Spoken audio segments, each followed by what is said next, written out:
ఇప్పుడు మీరు కడప దాకా వెళ్ళారు కదన్నా, అట్లాగే కొంచెం రైట్కి ఇట్లా కొంచెం రైట్ 200 కిలోమీటర్లు వెళ్తే కర్నూలు ప్రాంతం వస్తుందన్నా.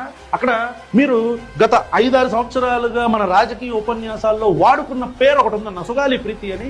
కొంచెం ఈ క్యాంప్ ఆఫీస్ని కొంచెం అలా తీసుకెళ్లి 200 కిలోమీటర్ల అవతల పెట్టండి అన్న. మీరు కర్నూలులో పెట్టండి అన్న. కర్నూలులో పెట్టి ఆ కేసు క్లియర్ అయిపోయేదాకా అక్కడ పెట్టండి అన్న. క్యాంప్ ఆఫీస్ మీరు పెట్టే ధైర్యం లేదన్నా.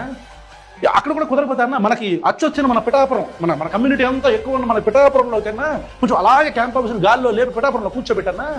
అన్న, ఎవరైతే ఒక పాప మీద అఘాయిత్యం చేశారో అతను మన పార్టీ వ్యక్తి అంటన్నా, మన కూటమి పార్టీ వ్యక్తి అంటన్నా. కొంచెం అతని సంగతి చూడన్నా. మనం అది కూడా చేత కాలేదు అనుకుంటున్నా మీకు. మళ్ళీ అట్లాగే తీసుకొచ్చన్నా, తెనాలికి తీసుకురాడమ్మా.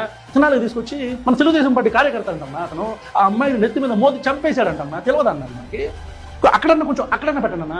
ఇన్ని చోట్ల పెట్టచ్చన్నా క్యాంప్ ఆఫీస్.